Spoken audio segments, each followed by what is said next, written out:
आज की इस वीडियो में मैं आपको दर्शन कराऊंगा श्री केदारनाथ धाम के। जी हाँ, अगर आप भी केदारनाथ जाना चाहते हैं तो आपके मन में भी कई सवाल आते होंगे, जैसे केदारनाथ धाम कब जाएं, कैसे जाएं, मौसम कैसा रहेगा, कौन कौन सी चीज़ें हैं जो साथ लेकर जानी चाहिए, दर्शन करने में कुल कितना खर्चा होगा।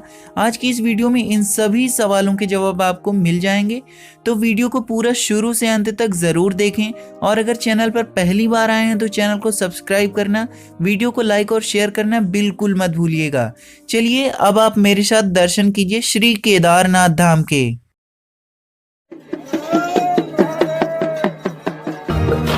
अर्धचंद्रमा के पे साजे, वक्षस्थल कपाल विराजे, जटा चक्र से बहती निर्मल शिवधारा।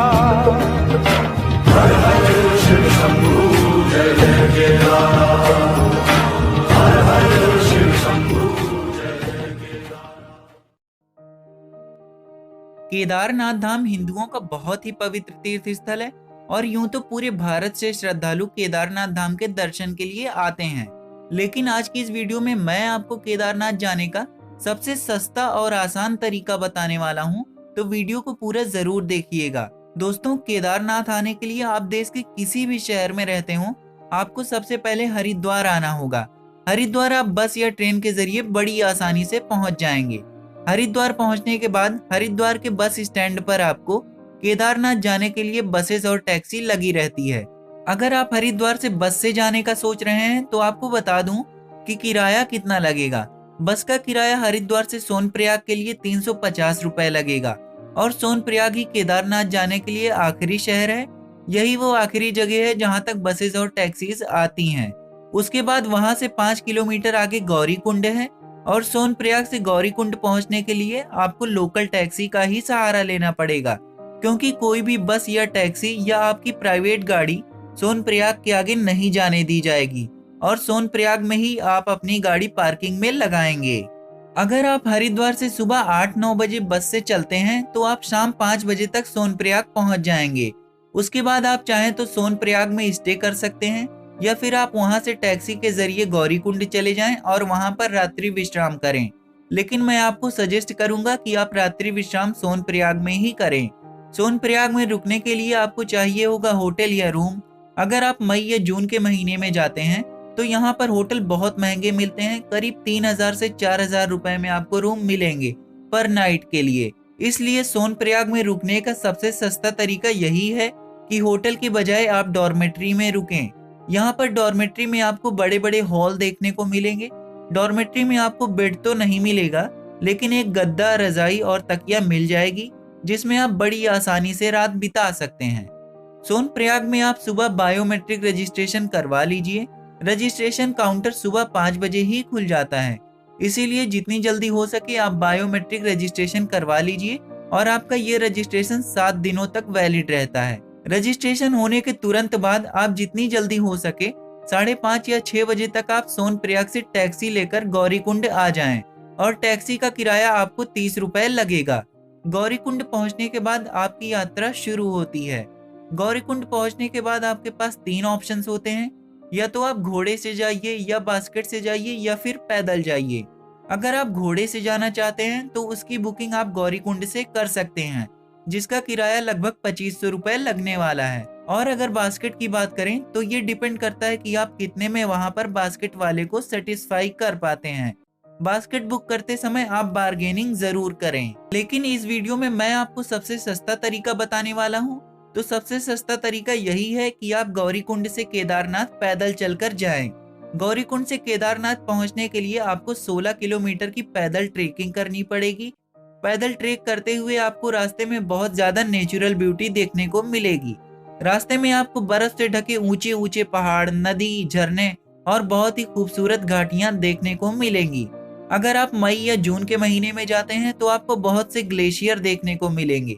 इसीलिए अगर आप नेचुरल ब्यूटी को एंजॉय करना चाहते हैं तो आप पैदल ही जाइए। फोटोग्राफी आप वहां पे कर सकते हैं, वीडियोग्राफी वहां कर सकते हैं। अगर घोड़े या बास्केट से जाते हैं तो आप इन चीजों को अच्छे से एंजॉय नहीं कर पाएंगे और ये खूबसूरती आप मिस कर देंगे। अगर आप गौरीकुंड से मॉर्निंग में 6 बजे पैदल अपनी यात्रा शुरू करते हैं तो आप शाम को 3-4 बजे तक बहुत ही आसानी से केदारनाथ धाम पहुंच जाएंगे। ये मैंने टाइम ऐसे बताया है कि अगर आप बहुत ज्यादा रुकते हुए आते हैं तो केदारनाथ पहुंचने के बाद आपको क्या करना होता है। तो सबसे पहले केदारनाथ पहुंचने के बाद आपको बुक करना होता है रूम, क्योंकि जितना लेट आप पहुंचेंगे रूम बुक करने में आपको उतनी ही ज्यादा समस्या होने वाली है।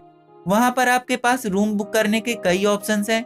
या तो आप अपने लिए कोई अच्छा सा रूम या होटल बुक कर लीजिए, या फिर GMVN के गेस्ट हाउस बुक कर लीजिए, या फिर टेंट बुक कर लीजिए, या इसके अलावा आप डॉर्मेट्री भी बुक कर सकते हैं। सभी के प्राइसेस अलग अलग हैं। अगर होटल या रूम की बात करें तो 4,000 रुपए से 5,000 रुपए में आपको रूम मिल जाएगा।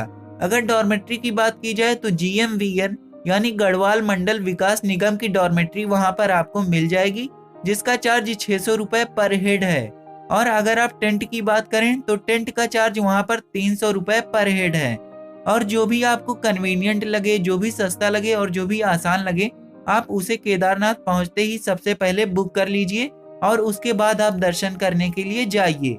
इसके बाद आपको एक बात मैं और बता दूं, अगर आप शाम को इवनिंग में 5 बजे के बाद केदारनाथ धाम पहुंचते हैं तो आपको जो दर्शन कराए जाएंगे वो सिर्फ बाहर से कराए जाएंगे। आपको वहां पर जो केदारनाथ की शिवलिंग है महादेव की, वहां तक आपको नहीं पहुंचने दिया जाएगा। इसके लिए आपको वहां पर रात में रुकना होगा और मॉर्निंग में आप दर्शन कर सकते हैं। अर्ली मॉर्निंग 5 बजे से वहां दर्शन शुरू हो जाते हैं। आप दोबारा सुबह लाइन में लगिए, दर्शन कीजिए, शिवलिंग पे जल चढ़ाइए और जो भी पूजा अर्चना आपको करनी है वो कीजिए। शाम को 5 बजे के बाद आपको ऐसे दर्शन नहीं कराए जाएंगे, लेकिन पब्लिक और भीड़ इतनी ज्यादा होती है तो उन्हें बाहर से दर्शन करा देते हैं। और रात में 10 बजे के बाद केदारनाथ धाम के कपाट बंद हो जाते हैं।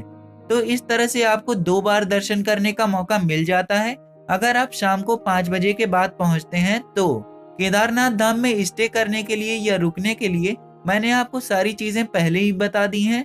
चलिए अब बात करते हैं कि केदारनाथ जाने के लिए कौन कौन सी जरूरी चीजें हैं जो आपको अपने साथ लेकर जानी चाहिए।